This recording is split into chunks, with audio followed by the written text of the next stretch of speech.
Ce que je trouve sympa avec cette technique, c'est que pour le coup, on n'est pas sur de la nymphophile style Ouais, tendu compétition. quoi. Parce que, enfin, clairement, moi, j'aime pas parce qu'en fait, c'est une pêche à laquelle j'arrive pas à m'intéresser et du coup, j'arrive pas à m'adapter. Alors oui, je fais des poissons en nymphophile, voilà. Mais Tu vas quand il faut quoi. voilà, et puis c'est vraiment quand je prends rien et que je m'ennuie. Ah mais il y a un vrai art du radier, hein. Moi ce que tu décris là, je l'ai fait avec des gros posés, il y a une technique du mending, puis le choix de délestage des nymphes une fois de plus. Mais je suis vraiment curieux parce qu'ici je vais techniquement dans les sujets. Ouais. Ton indicateur c'est attaché avec un anneau, comment ça coulisse, c'est quelle couleur, dis-en-nous plus. Quoi, et ben en fait, donc le Strike Indicator Company sont sortis un truc où en fait c'est des petits tubes en silicone. Tu coupes ta longueur de tube que tu veux, tu enfiles ton fil dedans. Et puis après, tu as juste à passer ton yarn, du coup, maintenant, parce que c'est du yarn. Et en fait, tu passes ton yarn et tu fais revenir ta gaine en silicone dessus. Ce qui fait qu'en fait, après, ça coulisse sur ton fil et ça n'abîme jamais le fil. Ah ouais, c'est ultra minimaliste. Il n'y a pas de micro-anneaux, de bordel additif. Non. Et puis en fait, les trucs qui ont sorti, voilà, CF Design, ils en ont sorti. Après, il y a d'autres marques qui en ont sorti. Une flopée de trucs, quoi. Et en fait, avec ces anneaux-là, le problème qu'il y a, c'est que... Tu vrides ton fil, quoi. Et puis, je veux dire, l'indicateur, il y en a 3, ça coûte 10 balles.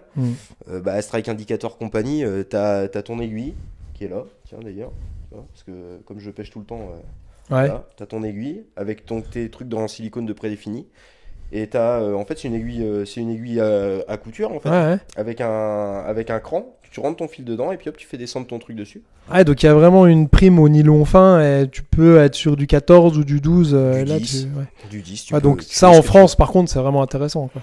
Alors, c'est super intéressant. Puis c'est surtout... Alors après, bon, voilà, il y en a maintenant, il y a plein de gens, parce que ça s'est démocratisé, il y a énormément de gens qui pêchent comme ça. Mais moi, je me souviens qu'à l'époque, quand j'ai commencé à pêcher comme ça sur la Dordogne, mais il y en a plein qui me disaient mais c'est quoi ton truc là? Parce qu'en fait sur la Dordogne à l'époque où moi j'y allais, comme je te dis, je suis jeune, j'ai commencé la pêche à la mouche jeune et du coup je tombais sur des gens qui avaient tous 50, 60 ans quoi. Non puis attends, là t'as un réel avantage. Moi je promouvois beaucoup la nymphe au fil tendu à l'espagnol. Là, tu as un réel avantage de prospection. C'est-à-dire qu'au fil tendu, avec ta 11 pieds, tu vas être là sur 10-12 mètres grand max. Alors que toi, là, tu as une allonge. Et puis, c'est plus technique que ça parce qu'en fait, du coup, tu te limites pas au radier. Tu pêches pas des zones de courant. En fait, moi, j'adorais pêcher les grands plats, très profonds. Et je mettais en fait mon indicateur à 3,50 m de ma nymphe. Et je mettais une nymphe bille de 8 ou 3,3. Et en fait, je faisais très très grande dérive. Et en fait, j'ai pogné vraiment des gros poissons dans les fosses. Et c'est des poissons, en fait, s'ils sont pas en train de gober, tu les fais jamais, quoi. Ouais, puis à part la méthode là, tu vas pas aller chercher en infophile, puis en infavue sur la Dordogne. Donc, à part la sèche quand ils gobent, t'as pas forcément d'autre choix sur ces grandes rivières que ça, quoi. Après la Dordogne, attention, parce qu'il y a des endroits où